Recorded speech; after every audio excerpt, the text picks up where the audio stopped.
everyone, Lady Sapphire here. As always, like and subscribe below if you want to support me. And here we go.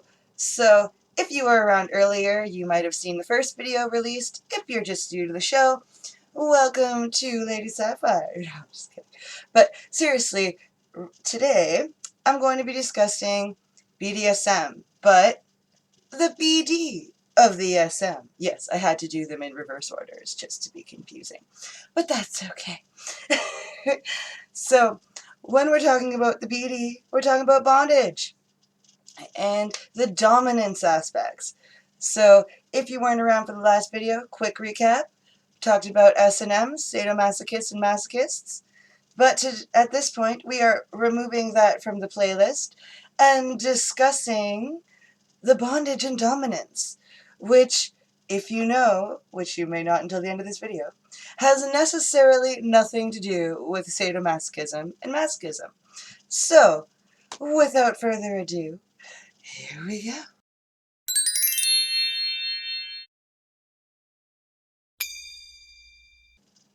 So, when we're discussing the BDSM world, usually people are thinking about the bondage. People tend to think about everyone tied up and in weird places and being used as furniture or doing strange things, and dressing up as babies is also part of that same kink. And there are many aspects of this that people tend to think of. And they would be correct to a point, but it's much more complicated than that, because many of these other kinks that we lay under the bondage realm are not actually part of the bondage realm, which was part of my reasoning of doing this one near the end of my kinks range, or reign here, is because I wanted to show that there were so many other types of things that could fall under the umbrella, but really had nothing to do with, before I discussed the BDSM world. Because that's what most people think of when they think of kinks, is BDSM or role-playing, or that's about it. There isn't a whole lot of understanding that there can be all sorts of things that we think about, from teddy bears to leather, and it all falls into the same kind of category. When we're talking about the bondage and the kink and the kinksters who enjoy the dominant play, typically we're talking about people who have probably some control issues in their everyday lives. I find this kind of humorous that most people who are submissive in their bedroom lifestyles are not so much in the real world. Now, I'm not going to say that the people who are not living the hardcore, like there are people out there who live hardcore BDSM lifestyles, that their husbands are their doms, or their boyfriends are their doms, or their whatever partner they have is their dom. I'm sorry, I went a little bit like weirdly masculine there, only because I just have a lot of experience that way. I know that's not anything, that's just the norm that I've seen around, so my brain went there. I'm sorry, I don't mean to be at all disregarding of any female subs out there having a great time, or anyone having a great time being a sub or a dom, or whatever the case might be. But I do want to just quickly throw out there that typically it has to do with a kink with the leathers, the costume work, the fantasy of it, and the little bit darker roles you can go with the bondage aspect of things, where you literally have control taken away from you, and you have to have complete trust in that dom to get you through it. So I did really want to separate that from like masochism and the sadomasochists, because you can have a dom who's not a sadomasochist. He can just be a regular guy who happens to like taking control of things. He might not even be all that interested in the pain play. He might just be interested in like rope play, where it's just about the binding and being able to put you into whatever position he or she might want to put you into, and let you sit there for 5 minutes.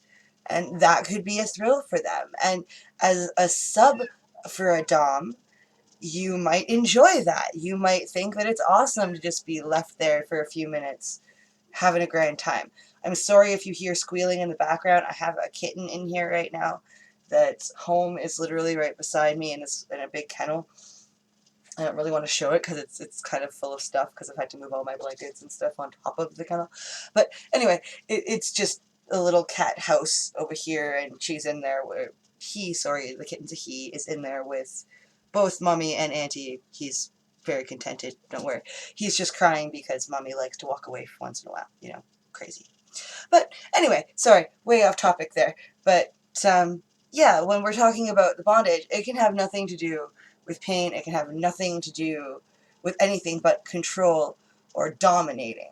So knowing that that other person is completely at your will, and then knowing somebody wants you so bad they want you completely at their will. It kind of resembles that same allure as like the vampire, where it's like, I just like knowing that this is how much you want me, that you're that allured to me, and that you're, you know, like it goes back and forth. It's interesting. It's an interesting psychologically getting to know these kinds of people because they are so very different in different ways. But it might have nothing to do with anything but the fact that they like being bound, they like being dominated and controlled. It can have nothing to do with the S&M aspect. Just like the BD aspect might have nothing to do with the S&M side of things. That's just the way it works. So that's why I really want to separate them, because I wanted to make sure people understood that the bondage people usually tend to fall more into the fantasy kinkster side of things.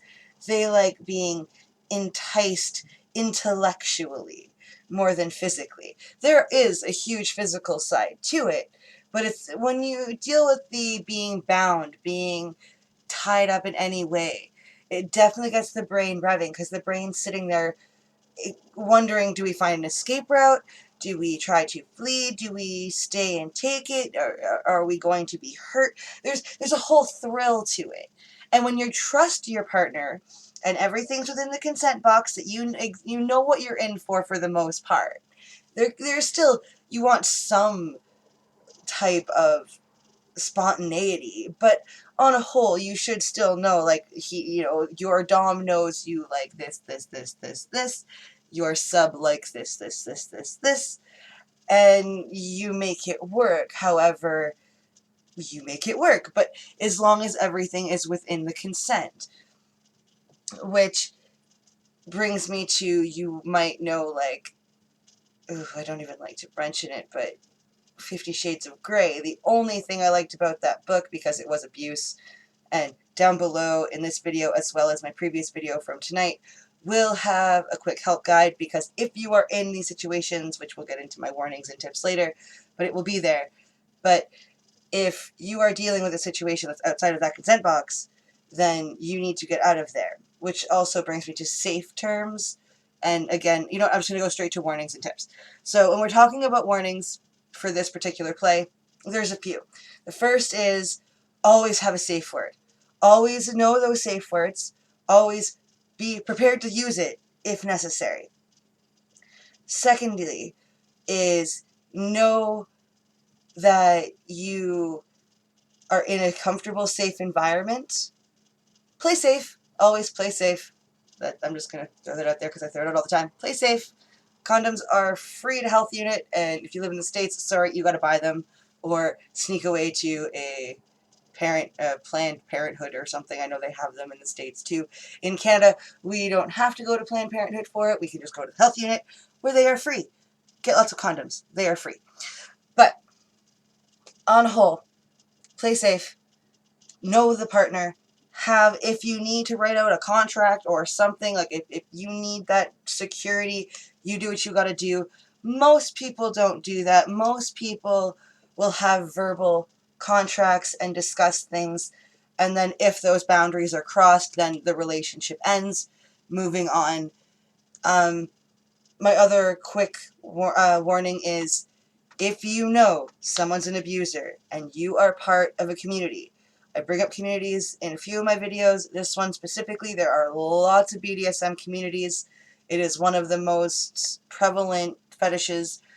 If you know someone is abusive, is an abuser, is being abused, please, if you're not going to report it to a cop or to somebody, report it to the group. Allow people to make the choice aware that he might be an abuser or she might be an abuser or whatever the case might be. Inform the group. If you aren't going to go report it to a cop or to any kind of authority, which I mean, I get if it's your friend, it can be really hard to report a friend when sex just gets out of hand. I get that. But please report it to the group. Please let other potential victims know that they are an abuser. And do it safely, do it discreetly. You don't need to be shouting it off the rooftops and get yourself hurt.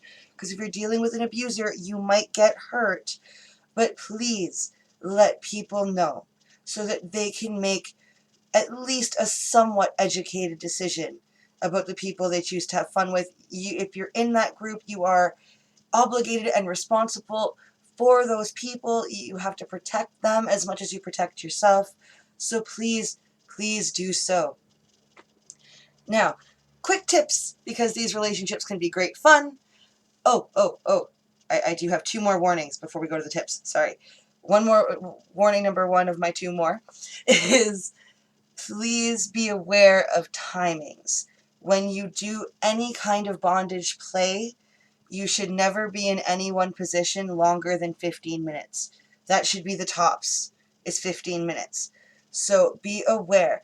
And do not use, this will be my warning number 2, and I know this is a bummer one, but I really do believe in this one. As a happy smoker of weed, I do believe that you should be sober when you play this way.